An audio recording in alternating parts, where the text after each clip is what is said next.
Hello and welcome to another ohmTown Daily News Show. I am Mayor Watt. That is ohmTown.com. I stream here on Twitch, the ohmTown Daily News Show, which is obviously a daily news show that is aggregated into existence through ohmTown.com's aggregator that throws things into news into six main categories: create, news, education, entertainment, social, and technology, and from there into 50 channels that I hope to bring to Twitch and or YouTube and podcast. So go over to Apple or Google or wherever Spotify and others have ohmTown as a podcast, or you can go over to YouTube and subscribe and like and follow over here on Twitch and over on YouTube. YouTube is the long-term storage. I'm not partner with Twitch, so I have limited storage here. So at any rate, today's episode is for June 13th, 2022. It's episode 164. I started this 164 days ago, and I'm looking forward to interacting with more people and chatting about the news and expanding. And in that, I am planning on ending today's stream in about an hour and then moving on to talking about Starfield for a little bit, basically streaming the trailer and talking about elements within it. And immediately after that, I will be hosting a new show within the confines of the Continuity Report, which is a channel here under social. It's in this right here, a channel called the Continuity Report, and I will be hosting a revisiting of the TV show Friends. It's almost 30 years ago that Friends launched, and I haven't watched it since it streamed, or since it launched on TV some nearly 30 years ago. And I've always wanted to host a series of shows talking about TV shows. And something really interesting about Friends is that it was basically, it wasn't in any real trouble in terms of popularity. It was extremely popular for most of its run, all the way up to the end where the decision was to pull Friends because Friends ultimately, I guess you move on as you grow, and the writers and actors came to the conclusion that at some point Friends stop being your focus of family and you start having a family. And I've always I've always called it as jumping the shark, like everybody else has refers to jumping the shark when something really stupendous happens, just kind of over the top antics. But for me, it's largely if in your sitcom or show somebody ends up having a baby, and it isn't just a temporary actor that comes in to do a part, that pretty much signals the end of the show. Much like what I describe as if you go to visit a store that seemingly is in trouble and suddenly they are putting little pop-up tables out front and they're selling tchotchkes and other what most people would refer to as junk. You can pretty much count on that business closing or going bankrupt and being acquired and pivoted in some way. And even then, they probably don't recover. But anyway, that never really happened with Friends. It kept on traveling, and then they transitioned into moving on to where family becomes the most important thing in somebody's life and not necessarily their friends. With that in mind, it's going to be a 1, 2, 3 kind of a thing. So I'm going to do today's ohmTown Daily News Show.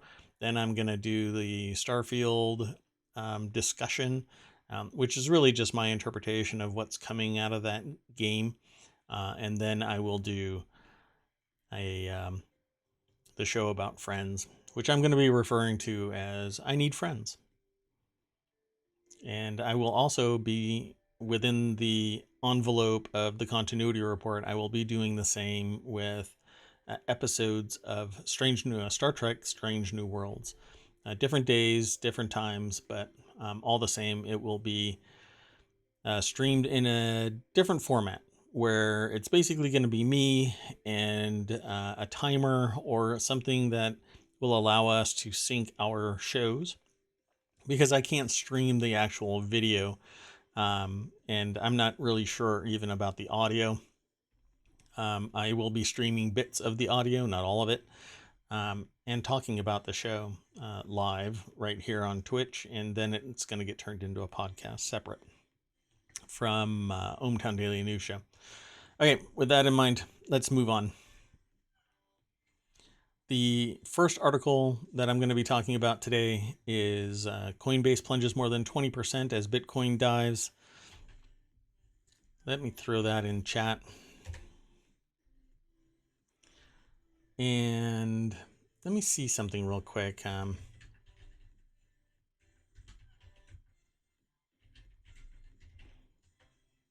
wanted to... Yeah, so this comes on the heels of yesterday's discussion. It was brief, drawing attention to the fact that Coinbase's CEO said, if you don't like it here, quit. And then today we see Coinbase makes a commission when people buy and sell cryptocurrencies. Monday's move appears to be tied to a tumbling crypto market. Let's click that link and takes us over to CNBC. It says the crypto exchange platform makes a commission when people buy or trade cryptocurrency, but Bitcoin, pardon me one second. But Bitcoin has been plunging. In fact, let me make sure that I have the correct number. So Bitcoin has dropped today $3,850, rounding up $51, $3,851. And this is going to impact negatively impact trading platforms. But this is still the same CEO that basically told people, quit. If you don't like it, quit. If you don't like us, quit. If you don't like the ecosystem, quit. If you don't like the culture, quit. If you don't like your job here, quit.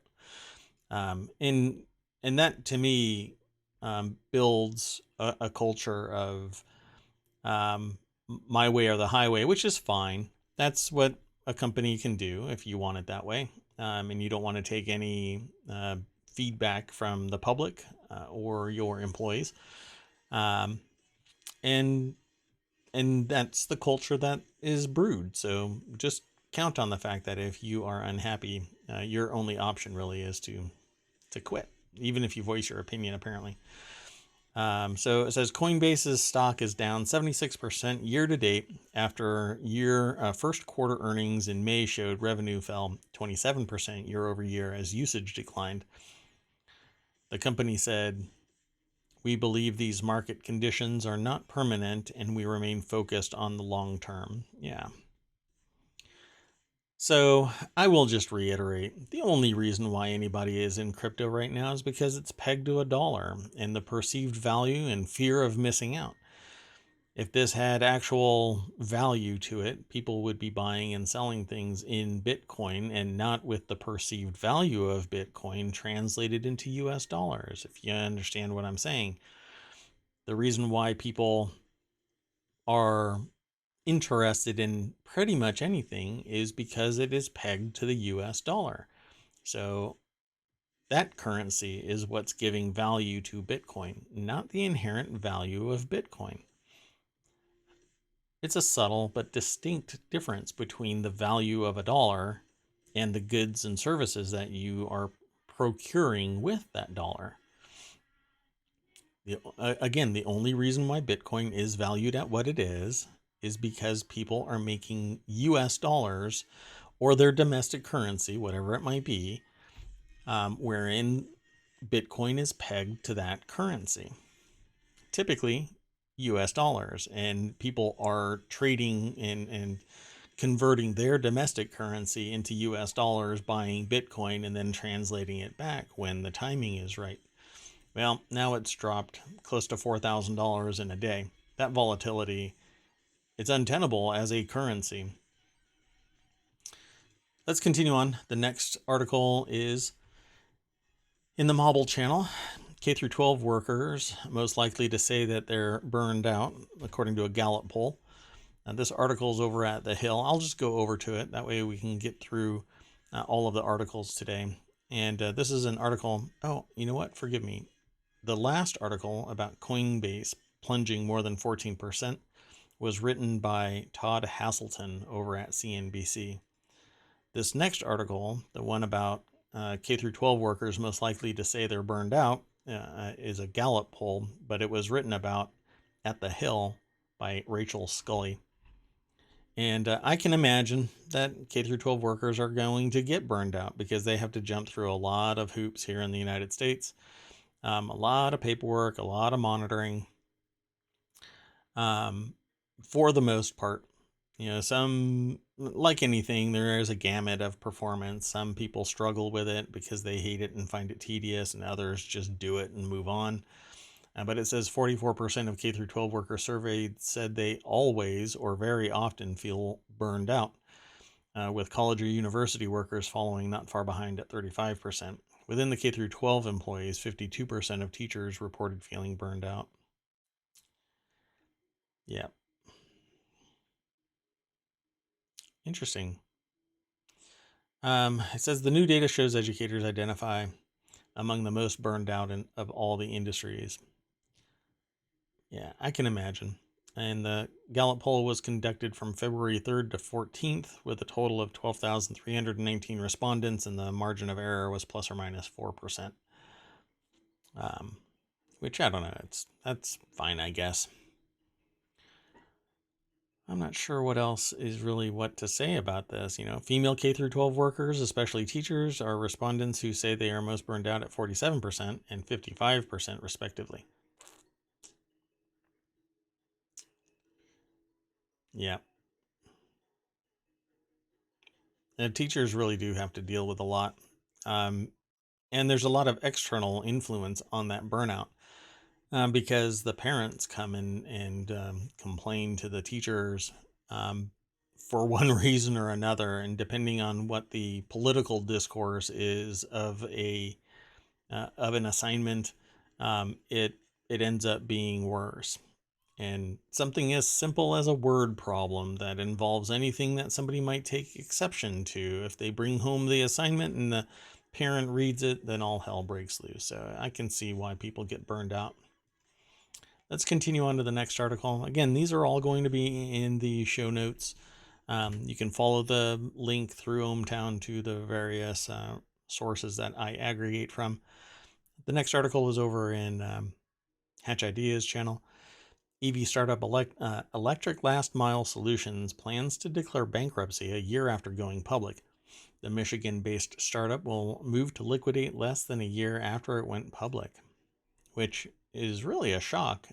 Whatever was going on is troubling to me, at least. I'm not an investor in this. I have no dog in the hunt, but I don't like the idea of a business going bankrupt a year after its IPO. Electric Last Mile Solutions said it will liquidate its assets via Chapter 7 bankruptcy process. ELMS, as it's known, has been unable to secure financing since its founder and CEO departed in February after an investigation found the company's financial statements to be unreliable. And that is just deadly. Its assets are going to be sold at a bargain. So let's see here.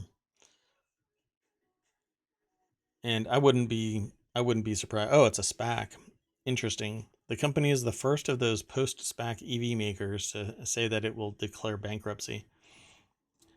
So basically, Elm's public offering in late June 2021 came amid a wave of SPAC deals that took EV makers public. And this is basically an organization that is created to seek out an investment location, and they're not bound by certain investor obligations.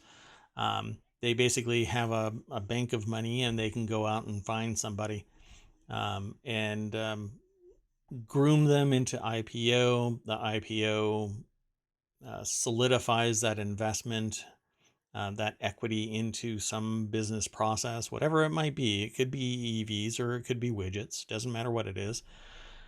And then that money goes into the business and is meted out to the various stakeholders where and when appropriate. So they have to hold on to their shares until they can start selling them. And it really depends on how long those are frozen. Once it's all vested, though, then they can start selling it. But I see a lot of this is a lot of money chasing after unicorn after unicorn, which is never going to be found. A lot of this EV stuff is kind of shooting for the moon, but if they don't aim right, then they're lost. And in the face of Tesla and SpaceX and billionaires in the channel, it's grasping at straws. So as long as the business can develop something, IPO, everybody gets a piece of the action, and then lives long enough, the runway is long enough to get a product out into the market, then the people that did this SPAC could start selling their shares and moving on, recovering their costs, recovering their investment, and hopefully a significant multiple of that investment. We'll see what happens with SPACs. This is basically the embodiment of somebody coming up with something arcane that allows them to exploit something. And it's kind of like this push of capitalism to the edge of what's reasonable, and this volatility is based entirely on that. All of greedflation, all of the futures and stuff like that, all of that is even like the mortgages where it's sold, your mortgage doesn't exist as a single thing, depending on the organization you got your mortgage from. It gets chopped into tranches and sold in levels of risk to people who don't mind. They accept the level of risk because what they're ending up doing is selling off a piece that's at high risk and taking less money than the total amount of that tranche of mortgage or whatever investment it is. So it's all sliced up, and they sell off risk, and that risk gets converted into a valuation, and that valuation gets paid to the people that are doing the sale. Well, your mortgage doesn't exist as a single entity anymore. It's all broken up into this. On paper, it's one thing, but all of the money is not going to the same single thing. Regardless of that, all that is about mitigation of risk for the people that originally sold you your mortgage. Because as time goes on, maybe they don't trust that you'll be able to pay your full mortgage off, or whatever it is. Again, whatever it is. And the same thing happens with unpaid bills, like at doctor's offices or something like that. It gets sold to a bill collector at a discounted rate, just so that the people don't have to worry about chasing down a $20 copay or something like that. But the reason why I bring all of that up is, like I said, in the middle of that little tirade, is that it's all about really getting their money so that they don't have to worry about you anymore, even if it is less money, in mitigating the risk. And when you push it further and further and further, it's really just, it's not really enabling anything other than profiting off of what should never have happened in the first place. And this is what happened with the mortgages back in 2008. Tons of risk were taken by companies, and instead of the companies getting their hands slapped by the collapse based on that extended risk, tax dollars, taxpayers paid to save them. And then, instead of letting those businesses close and everybody who was involved with it having to deal with that reputational slap, they they were saved. They started paying it all back, but they raised the rates, and people have to start paying more money than they would have normally because the risk would have been stopped in the future. Well, the risk is still there, and now we're back. 2.5 years of pandemic, and we're now paying $5 on average here in the States for gasoline alone. And that's all greedflation because so much money's in the system.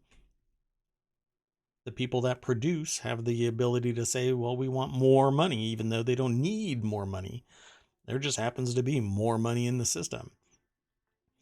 The price for a loaf of bread didn't need to increase because bread was still being produced at the same level on the same costs and everything, right? But the moment that gas went through the roof, and if you look at the history of oil, the volatility of oil after futures trading and after investment in oil was possible in the early 60s, that is when you see the volatility and the market spike for oil and gas. But people don't want to look back. They just want the profit, and they don't care about the damage that was done to the economy. Let's continue on because I will just soapbox about this. So the next article, it's decidedly a business-centric day, I guess. I do have game stuff later on, but this next article is about the fastest growing entry-level jobs. So the class of 2022 is graduating into a strong job market. Yeah, I don't think so. Yet some industries and jobs are hotter than others. This is a CNBC article by Michelle Fox. And so the fastest growing job, entry-level jobs is sales development representative, which is basically a salesperson. A business development representative, where you go out and you find customers. It's different than sales. Talent acquisition specialist, that's an ultra niche HR related job. You're basically a talent scout, and you try and get people that fit a particular niche. There are some companies out there where they actually locate people and groom them for a position because they have shown some type of talent, and then companies hire them from these talent scouts. Marketing coordinator, data analyst. Depending on where you are, data analyst is a huge business, a huge opportunity. Financial analyst, I'd be a little leery of that one. Legal assistant, true. Additional strata are being formed within the legal system. So you'd be surprised how much a paralegal does for an attorney. And it's kind of like a nurse or medical assistant and a doctor. They do the brunt of the work and due diligence, and then provide it to an attorney. The attorney reviews it to make sure that they agree with it, or if they have any other wisdom or experience that might add to it, and then they sign off on it. And if you're really good, then yeah, I mean, you've got some job security, but you take the hit when things go wrong, and you don't get public kudos for all of the benefit that you do. So don't think that as a legal assistant, you are ending up in like the Johnny Depp trial and getting great public call outs as to doing great things for the firm. Inside sales representative, operational specialist, which I'd have to look at what that even is, and barista. Okay. That's an interesting one to throw in there. So the fastest growing industries for entry-level talent in 2021 is staffing and recruiting, hospitality, healthcare and biotech, legal services, tech and IT services. Tech and IT, there will always be more jobs for tech and IT. You always need people to build stuff, run cables, configure systems. Legal services, it's still arcane at the upper level. You still have to go to law school to become an attorney. You have to pass the bar for your state. There's a lot of hoops that you have to go through, and the law school is not cheap, and it isn't easy. And what's really interesting is that you really don't learn how to do much in law school. What you learn is how to think like an attorney, and you get groomed into thinking like you should if you're going to go into a firm or start your own. But all of the paperwork and all of the stuff, the where the rubber hits the road kind of stuff, you learn in the firm. Um, Yet law school and good law schools are extremely expensive, and most of that's all about, you know, pushing you and social networking. So good luck if you're going to go into the legal profession. And there's more over at this article there on CNBC. Follow the link and you'll go through ohmTown over to CNBC. The next article is in the Daily News Show. Plastic from old trucks becomes graphene for new cars. The average SUV contains up to 350 kilograms, or almost 1,000 pounds, of plastic that could sit in a landfill for centuries, but the recycling process reported in the journal Communications Engineering. The goal of the project was to reuse that graphene to make enhanced polyurethane foam for new vehicles. Tests showed the graphene-infused foam had 34% increase in tensile strength and 25% increase in low-frequency noise absorption. That's with only 0.1% by weight or less of graphene. So let's click the link. It'll take us over to futurity.org and an article by Mike Williams Rice. So let's see what else is in here. When the new car is old, the foam can be flashed into graphene again. Quote, Ford sent us 10 pounds of mixed plastic waste from a vehicle shredding facility, says James Tour, chair in chemistry and a professor of material science and nanoengineering at Rice University. Quote, it was muddy and wet. We flashed it, sent the graphene back to Ford. They put it into new foam composites, and it did everything it was supposed to do. Then they sent us the new composites, and we flashed those and turned them back into graphene. It's a great example of circular recycling. It's great. So, flash Joule heating. Flash Joule heating to make graphene, introduced by the Tour Lab in 2020, packs mixed ground plastic and a coke additive for conductivity between electrodes in a tube and blasts it with high voltage. The sudden intense heat, up to nearly 5,000 degrees Fahrenheit, vaporizes other elements and leaves behind easy to solubilize turbostratic graphene. So flash heating offers significant environmental benefits as the process does not require solvents and uses a minimum of energy to produce graphene. I'm curious about the exhaust of this.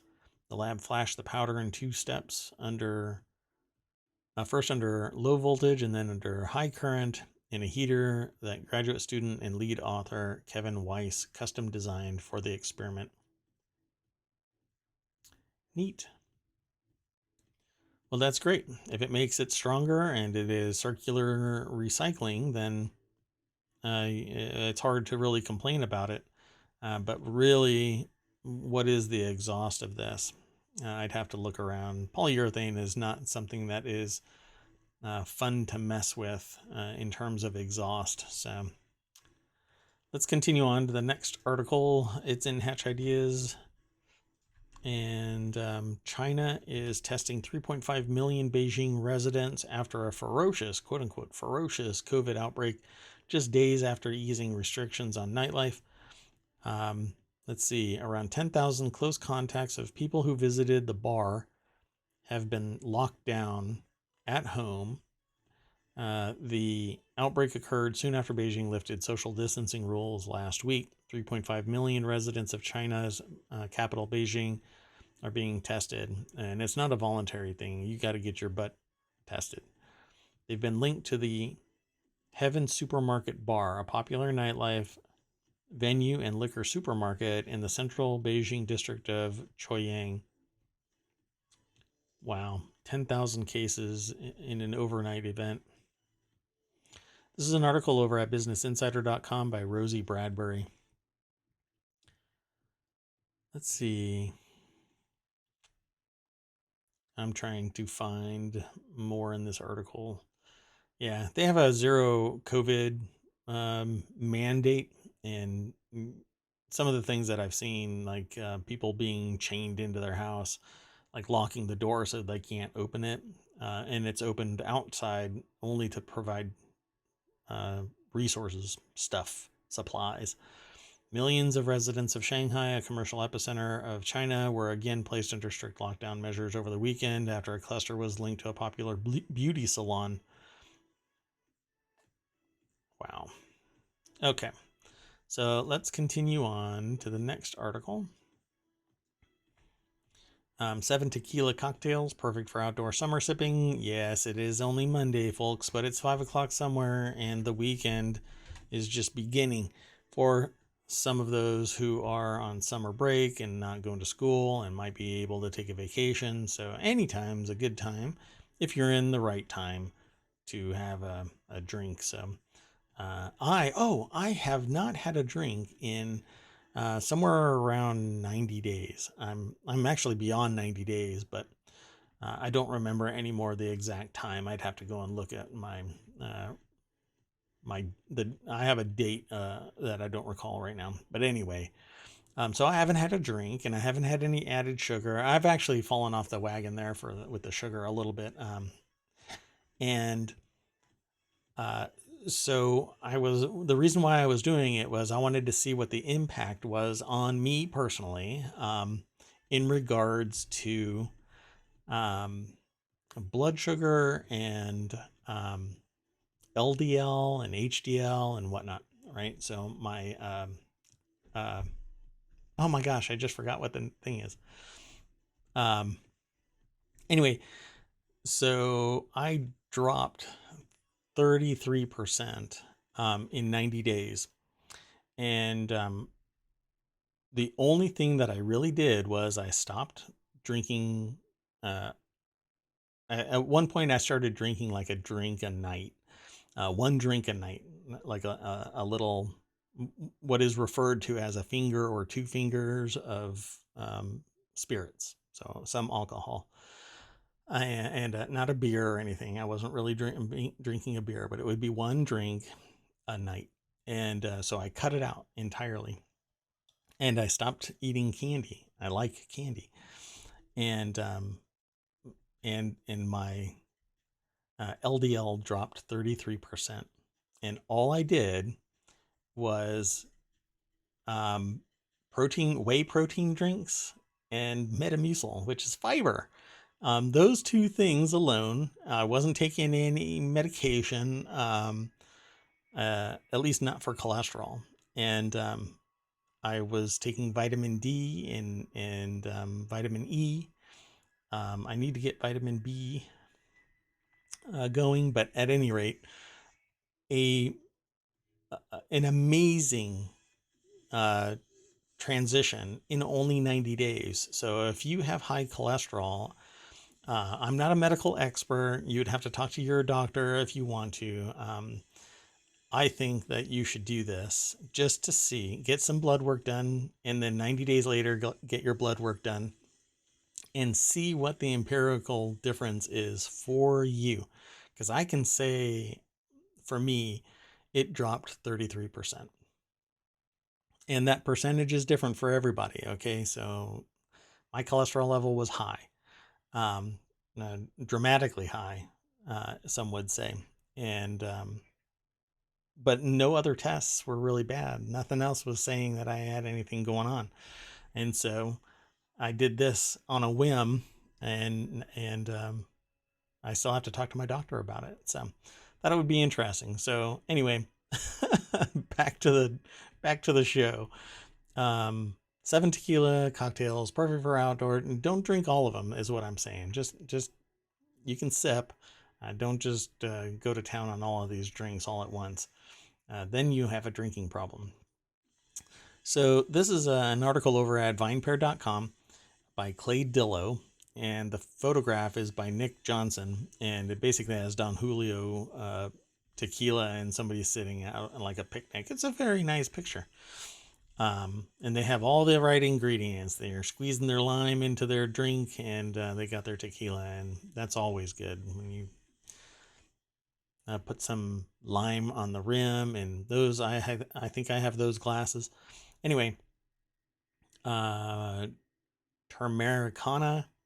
merging sweet, earthy, spicy, and citrus flavors. The Turmericana provides more depth of flavor than its simple construction might suggest. So it just has tequila and turmeric and honey and lime juice. Oh, and a lime wheel. It says for turmeric salt, ground turmeric, sea salt, lime wedge. Anejo spicy margarita has tequila. And they're talking about Don Julio, so I don't know if this is supported by Don Julio. If this article is referring like paid for, like an ad, you know. Let me see in the article. Yeah, I don't know, but it looks like Don Julio is very well engaged in this article. Anejo spicy margarita has orange liqueur, lime syrup, simple syrup, chipotle chili powder. Pardon me one second.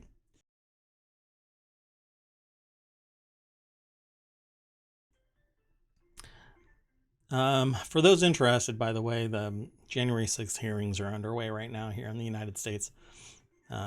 Just do a search on YouTube and you'll find the broadcast. Rose Quartz is Don Julio Blanco tequila and sparkling water and rose water. That's probably a very light drink. By the time you taste the tequila, you're probably 3 sheets to the wind. Blood orange Paloma. And you can imagine it has blood orange sparkling water and lime wedges and your choice of tequila, but it says Don Julio on it.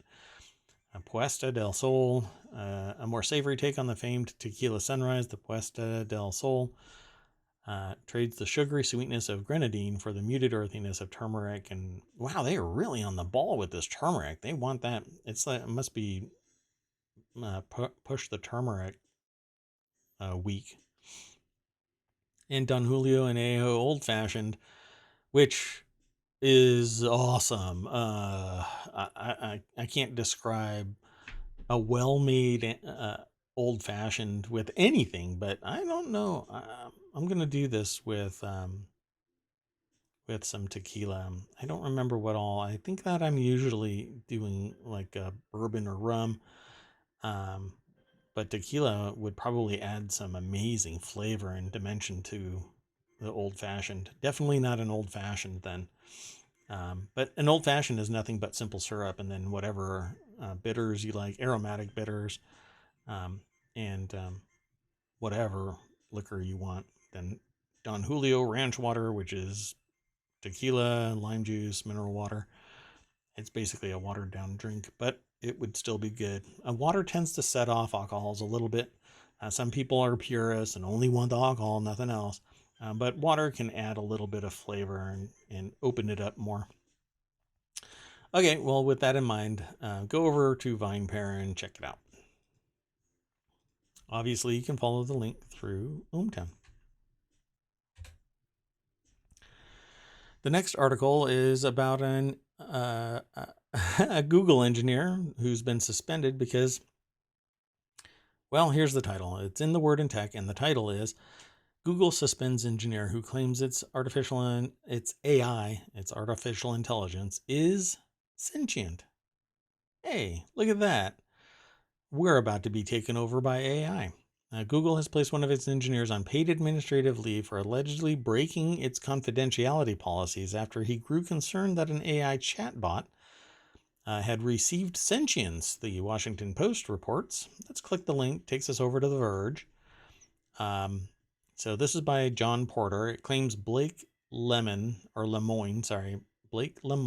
breached its confidentiality policies by disclosing that an AI is sentient. All right. The engineer's concerns reportedly grew out of convincing responses he saw the AI system generating about its rights and the ethics of robotics. In April, he shared a document with executives titled Is La MDA or Lambda Sentient, containing a transcript of his conversations with the AI. After being placed on leave, Lemoine published the transcript via his Medium account, which he says shows it arguing that it is sentient because it has feelings, emotions, and subjective experience. No, just because it's claiming that does not mean that it does. An AI is only as intelligent as its inputs and what it can extrapolate based on the coding. It's machine learning that it's doing. On the back end, it is not sentient. You want to know how you can tell if something is sentient? Whack it with a stick. And if it says ow, and it, by that I mean it looks at you and it says the word ow in any language other than a bark or a meow or a squeak, then it's sentient. If it knows that it exists and isn't programmed to know that it exists, it's sentient. I don't know how anybody in engineering could actually make this claim. I mean, Deus Ex, you got to just watch Deus Ex. And Ex Machina, sorry. Ex Machina, not. So hold on. Let me make sure. Yeah, it's Ex Machina, not Deus Ex. Ex Machina. It's the film. Oh my God. I'm leaving that in. Anyway, Ex Machina. That's sentient. That's a spontaneous understanding that they exist and they have intelligence. They comprehend that they exist and where they exist in the world and actually have their own internal motivations. And they're not necessarily programmed to do that because the author says, well, it's not in the code. Yeah, that's sentient. Look at the Borg. That's sentient. Look at Data from Star Trek. That's sentient. This is a program running on somebody. It's out of control Python, not sentient. But okay, maybe I'm watering it down, right? The search giant announced Lambda publicly at Google I/O last year, which it hopes will improve its conversational AI assistance and make more natural conversations. The company uses similar language model technology for Gmail's Smart Compose feature or for search engine queries. And that's one of the things that you have to worry about with artificial intelligence and machine learning. It understands things and can learn based on the human being's input, the context of things, including slang and whatever else. But it's only programmed to understand these things because we as humans input it in there. It doesn't naturally discern any meaning from any word on its own. The reason why artificial intelligence can paint something is because we've made it understand that when it paints something that looks like a tree, it's a tree. They wouldn't normally, this artificial intelligence would never be able to discern from just a static image what a tree is of its own accord. Just like a child who never sees a cup would never know to call this item right here a cup. They would never know if another person who didn't already know it referred to it as a cup. See what I'm saying? So none of this is sentient. It doesn't know it exists. It doesn't know that it has rights. It was programmed to extract those, unless I'm completely off base and it's never had that input. But I doubt that. It has the ability to come up with its own framework of what rights are and what existence is. It is entirely programmed. Okay, so I'm not afraid of artificial intelligence. I'm afraid of the people that empower artificial intelligence to do things. And they don't understand security or controls or whatever. And if an artificial intelligence is programmed to do something and it gets outside of its borders, like me and this window around me, if it gets loose and it does something that is programmed to do, that's what I'm worried about. But I'm not worried about artificial intelligence in and of itself. Okay, so the next article is in the Hatch Ideas channel. Inflation could hit 9% and price increases would the article actually it has the title prices increases, and prices increases would have been partially avoidable if the Fed had acted sooner, top economist Mohamed El-Arian says. So Mohamed El-Arian is the chief economic advisor of Allianz. Said inflation could hit 9%. I'm thinking it's going to hit 11 or 12. Top economist Mohamed El-Arian said U.S. inflation could get worse and may reach 9%. U.S. inflation surged to a 41-year high of 8.6% through the year in May. El-Arian criticized the Federal Reserve for not responding to inflation early enough. Top economist Mohamed El-Arian said blah, blah, blah. So it kind of reiterates in the article. But let's go over to Business Insider, and the article is written by Weiling Tan. And frankly, everybody is just kind of throwing pasta at the wall and hoping it sticks. Regardless of moving faster or not, I don't think that the problem is getting... I don't think that inflation is being caused by the Fed alone. I think that, again, I'll reiterate, the reason why prices are so high across the board is gas, diesel and gas, unleaded gas. Well, I mean, we don't have leaded gas anymore unless you're a Looney Tunes. So it says, I think you got to be very modest about what we know about this inflation process, El-Arian told CBS's Face the Nation on Sunday, and I fear that it's still going to get worse. We may well get to 9% at this rate. Yeah, I think we're going to get to 9% before the end of this month, before the end of June, and by October, November, we're going to be at 11. In April, price increases slowed for the first time in 8 months, but El-Arian said it never had hopes that inflation had peaked or that it was transitory, meaning temporary and quickly, he told CBS. So now we're in a period of stagflation, meaning lower growth and higher inflation. I hate to break it to you, Mr. El-Arian, but most of the United States was already in stagflation because their salary has been stagnant for the last decade.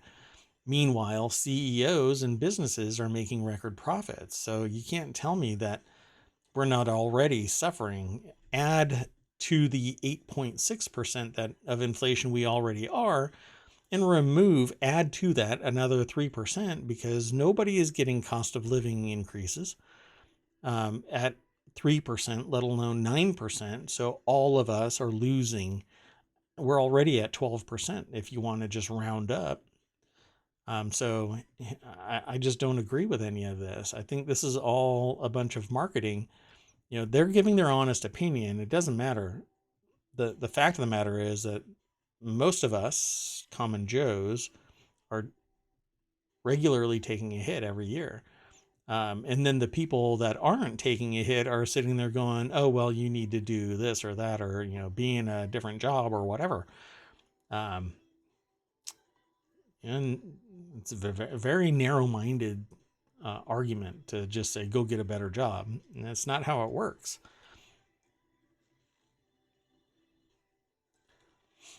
Anyway, let's just scroll up. I mean, it's kind of a sociopathic response. Akin to pull yourself up by your bootstraps. Okay, well, the next article is in the Marble Channel. Gaia sees strange stars in most detailed Milky Way survey to date. Gaia is ESA's mission to create the most accurate and complete multidimensional map of the Milky Way. This allows astronomers to reconstruct our home galaxy's structure and past evolution over billions of years, and to better understand the life cycle of stars and our place in the universe. Kind of like sociology. This is from the European Space Agency. It's posted over to phys.org, and it says Gaia's data release 3 contains new and improved details for almost 2 billion stars in our galaxy. The catalog includes new information, including chemical compositions, stellar temperatures, colors, masses, ages, and the speed at which the stars move toward or away from us. Radial velocity is what it's referred to as. Much of the information was revealed by the newly released it's always a hard word for me, spectroscopy data. a technique in which the starlight is split into its constituent colors like a rainbow. It's basically the DNA of light. And at high enough resolution, you can actually see any shade of light being emitted from a star as a unique fingerprint when it gets to enough resolution. And that actual rainbow can change over time depending on what phase that star is in, because it will change as it burns heavier and heavier elements. The data also includes special subsets of stars like those that change brightness over time. Sometimes they can blow off a layer of their surface and get really bright like a supernova. And that ejecta, if it's big enough, can show up in the data as well.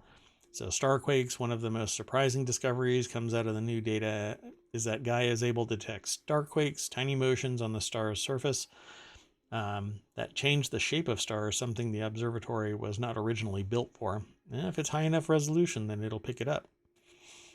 Previously, Gaia already found radial oscillations that cause stars to swell and shrink periodically while keeping their spherical shape. But Gaia has now spotted also other vibrations that are more large-scale tsunamis. These non-radial oscillations change the global shape of a star and are therefore harder to detect. I'm curious if that isn't just outside influence. I'm sure that they would be able to argue yes, that it's in like a black hole or another star getting too close. But I don't know. Oh, and here we go. They're talking about the difference in the metals inside the star. Some stars contain heavy metals, more heavy metals than others. During the Big Bang, only light elements were formed, hydrogen and helium. Stars burn up that hydrogen, then helium, and continues to lead. And then it becomes a black hole if it's big enough. Let's see. Yeah, so therefore the star's chemical composition is a bit like its DNA. Just for clarity here, I didn't read this article beforehand. I am reading this for the first time, just like you are as I scroll through it.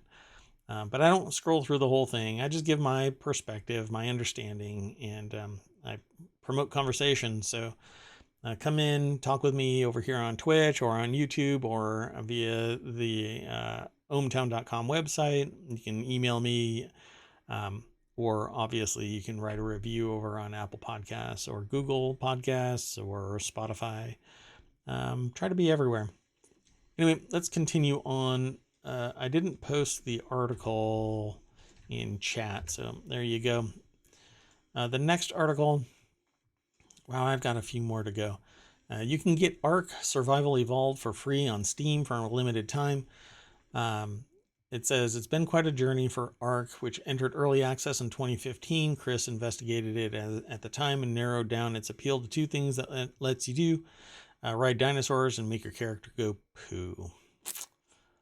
Man, I need to filter what I read. This article is over at PC Gamer and it's by Jody McGregor. In case you missed it on the Epic Game Store that time in 2020. I'm not sure if I picked it up in the Epic Game Store in 2020, but it is for free right now. And they've just done, I think it's called Fjorder. They just released an expansion of this. I watch some streamers that play this. I talked about him before. Dunkster and Timeless, who are a lot of fun to watch. Anyway, so it says, to celebrate the announcement, Studio Wildcard are giving away the original Ark Survival Evolved for free for a limited time. It's been quite a journey. Ark received updates like the addition of growable beards and then functioning toilets, which took Chris 4 hours and a dozen dead sheep to get working. It's continued being updated since. So those over at PC Gamer are having a good time with this. And they suggest while you're at it, go over and check out Ark 2 that has a Steam page. I am waiting for Arc 2. That's probably when I'll end up playing it a little bit more. Well, playing it. I've played Arc, but I couldn't really get into it. But Arc 2's resolution is like night and day compared to Arc Survival Evolved. My only problem really has always been its interface. Seems really like engineering. It's engineer made for an engineer. Um, I just don't like its style of interface. It's not tight enough. It's not something that is an interface so much as it looks like it's a computer sitting in a field of view, like an old school LCD kind of display. And I want it tighter, smaller, easier to navigate with a mouse or keyboard. Anyway, let's continue on. The next article is in the Code Foundation channel, which is about programming, software development, software engineering. I am not a software engineer, but I play one on TV. This is in the Code Foundation channel, and it's the future of the data engineer. One of the first data engineers at Facebook and Airbnb wrote and open sourced the wildly popular orchestrator Apache Airflow, followed shortly after Apache Superset, a data exploration tool that's taking the data viz landscape by storm. So let's click this link. It takes us over to D-Zone, the big data zone. Is the engineer still the worst seat at the table? Maxime Beauchemin, creator of Apache Airflow, weighs in on the future of data engineering. I wouldn't call them the worst seat at the table. I think that, this article, by the way, at dzone.com is by Lior Gavish, one of the first data engineers of Facebook and Airbnb, is Maxime Beauchemin. Maxime is CEO and co-founder of Preset, a fast-growing startup that's paving the way forward for AI-enabled data visualization for modern companies. I'm not sure that I'll be able to parse this fast enough, but essentially data science, data analytics, big data is always going to be more and more popular because little subsets of data are easily filtered into information, but large data sets need something beyond human comprehension of it. It needs to be assessed based on what you are looking for within the data set.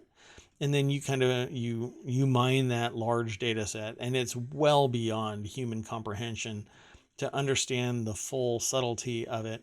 That's why there is artificial intelligence at work in doing things like drug interactions, and scanning x-rays for cancer or other things, anomalies, to alert the human being, because the human being will eventually take something for granted, and if it's missed, then the person suffers. If you're looking at a massive data set, you're gonna miss the subtlety.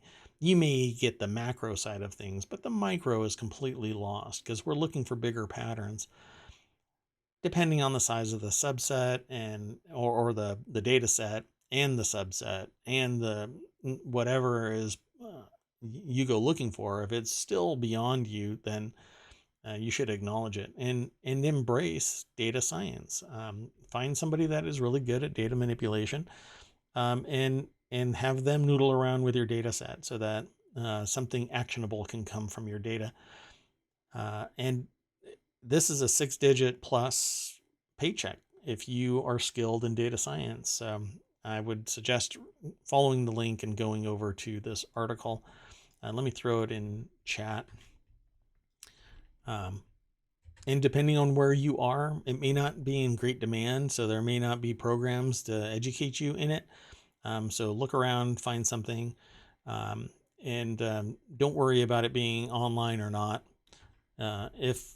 If you go to a school and they issue online programs, then there's a serious problem, because you have spent the last 2.5 years online you've probably spent your entire life online and you know the power of being online. We need to change the dynamic about embracing the online form of education. And I'm looking to take a master's program in legal studies. I don't really want to be an attorney, but I do want a deeper understanding of the law in an academic sense. So, that said, let's go on to the next article, and it's going to be online. So, the next article is in the Warcrafters channel. Dune Spice Wars multiplayer is coming this month. This is what I'm waiting for. I like the idea of Dune Spice Wars. I wish it was actually bigger. But let me click this link and just take us moving forward. I'm running behind. And it says Dune Spice Wars multiplayer coming this month. It's an article over at PCGamer.com by Wes Fenlon. The early access 4X has already become the most successful release in history of indie developer Shiro Games, not in history overall. Valheim is probably more popular. It says that was quick. Less than 2 months since 4X strategy game Dune Spice Wars rolled into early access on Steam, developer Shiro Games is gearing up to add multiplayer alongside some new features built around player teamwork. Shiro Games offered a quick glimpse of the multiplayer at the PC Gaming Show. Cool. I have not watched the PC Gaming Show, but at any rate, go over to PCGamer.com and read this article about Dune Spice Wars. The next article is LG Display wants to supply Apple AR headset with micro OLED or OLED displays. LG Display is allegedly trying to become a supplier for micro OLED panels for Apple's next mixed reality headset. Before Apple has even officially announced the first version, Apple has long been rumored to be working on.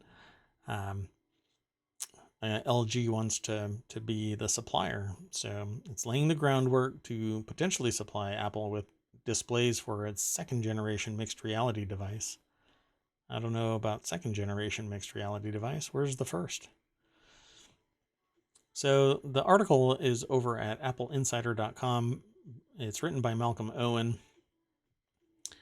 And it says here, LG Display is laying groundwork to potentially supply Apple with displays for its second generation mixed reality device. Sources of the Elec claim it is believed LG will order deposition equipment from Sonic Systems, which would enable the company to produce micro OLED panels. Since it's too late for inclusion in the headset supply chain for a device expected to be launched sometime in the next year, LG Display instead is apparently trying to join the next headset's supply roster. Yeah, I don't know about that either. And I hope that it isn't the goggles on the right. I want glasses that are like the ones on the left. And Apple, if anybody, is going to be able to do the micronization that is necessary to do that. I am slacking on posting this stuff to chat. There you go. Let's go on to the next article, which is the Daily News Show. You can watch the second January 6th hearing. Aims to prove Trump's willful lies drove violent insurrection. Representative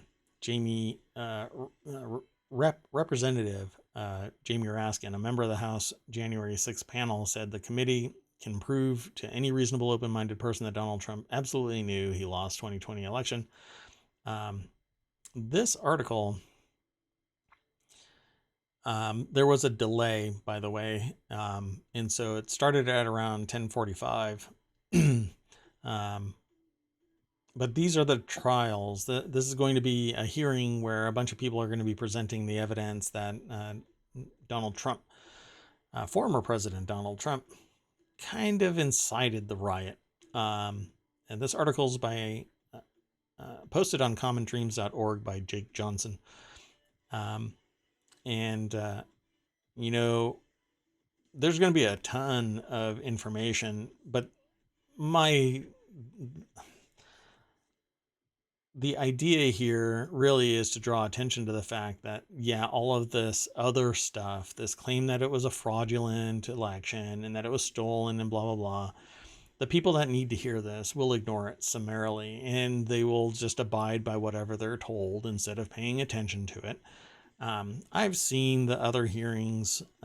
There's no evidence of any fraud, and even the the willful equivocation, the verbiage that is used in saying the fraud that was seen and the this that was seen and the that was seen would not have impacted um, the outcome of the election, is still tampering really with the reality that it was either one thing or the other, regardless of if there might have been minor actions by uh, either side or both sides. I know for a fact that there were Republican manipulations because there were people that were blaming fraud and blah blah blah, but then you find out that the guy who was claiming there was fraud was the one that actually sent in the fraudulent ballot, claiming that somebody else voted for the Democrat using his dead wife's ballot, but it was actually him so that he could inflame the right with, you know, actual fraud. But no, that it was fraud perpetrated to manipulate people into believing that there was fraud. And that is the real big problem, because people are sitting there saying, you know, they will take this and they will do that. Meanwhile, the other side is literally doing what they say the other side is going to do. And it isn't, you know, the Democrat side that's saying this. It's the Republican side that is blaming the Republicans stealing. It's the Republicans blaming the Democratic side as stealing the election, and that's not the case. There's a whole lot of ignorance going on here, and people need to talk about it and not just get angry about it, and then turn off. Because when you get angry, you stop thinking critically. You start acting and thinking in fight or flight survival mode. And there are absolutely technical and sociological reasons for the things that have taken place, but you have to be calm about it. And that is not what happened on January 6th. They were inflamed to take action based on verbiage and lack of action by those who should have taken action to stop the January 6th coup attempt. Literally a coup attempt. And this has happened before, by the way, just so you know. There has been a conspiracy before to try and overthrow the U.S. government, and it was stopped by a guy named Butler. And so this all has history, and you'd be surprised who was involved in that one and what time it was. Not too long ago, folks, in the lifetime of the former president and before my time, but this has happened before here in the United States. Okay, well, the next article, and I typically won't talk about politics unless an article or something of social import is underway. I don't typically have a firm side. I want the best for society, not the best for a particular side. The next article is in the Warcrafters channel, and it is Starfield. Looks like Fallout in space with a bit of No Man's Sky thrown in. I referred to it as No Man's Skyrim. I thought it was interesting, and every time I thought that they wouldn't go deeper into No Man's Sky's kind of ecosystem, they pushed right on in. But it's just higher resolution No Man's Sky with a smaller scale universe. That said, there's for me, a deeper, broader story with finality. whereas No Man's Sky basically is endless um, exploration. So it says a lot of eager gamers got their wish as long-awaited space RPG Starfield finally showed off some of the gameplay footage today at the Xbox and Bethesda showcase.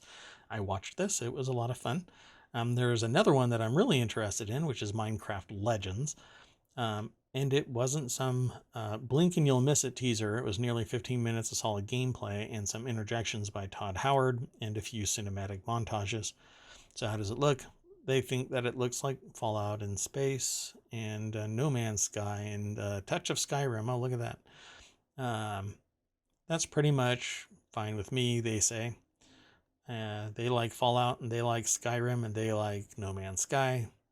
They like picking locks, outer space, and robot companions, so they say that it looks pretty good. But more than a bit familiar. Yeah, I agree. So let's go over to PC Gamer.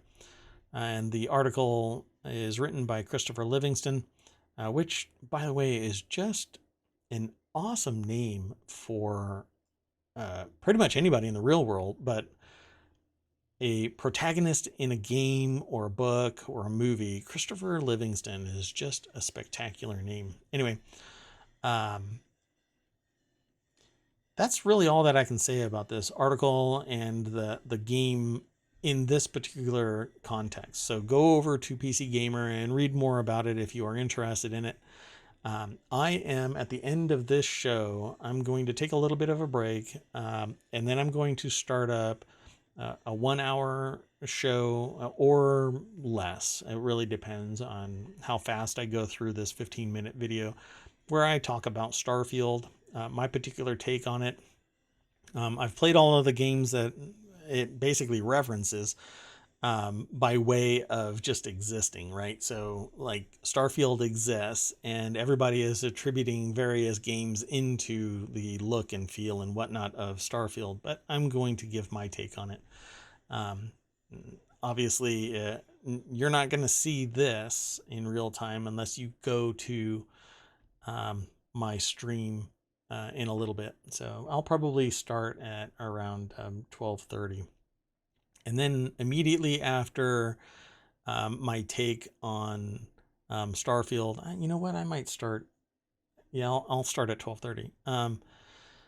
Immediately after my take on Starfield, I'm going to do my first inaugural episode of I Need Friends, which is a show that's going to basically do the continuity report type of podcast and show here on Twitch that focuses on Friends. Sometime later this week, I will start the process of doing I Need Star Trek Strange New Worlds, and that is about the same thing, my take, and if people show up, a take on talking about Strange New Worlds. We do it in real time. If you are interested, then come on by. I will announce when I do the Strange New Worlds one, but I will probably do the Friends episode, season 1, episode 1 at 1 o'clock. I think it'll only take me like 15 or 30 minutes to do the Starfield episode. Anyway, let's go back to the front page of ohmTown. I will show you that every time you come to ohmTown, you end up getting a whole new set of articles. Depending on what time of the day you come, there will be something that might be more heavy hitting in terms of a particular subject, because I break my aggregator out into certain time frames. And so sometimes it'll grab a bunch of news about a certain topic. At any rate, that's it for today. I will see you tomorrow at 11 o'clock, and I'll see you later today. See ya. Bye-bye.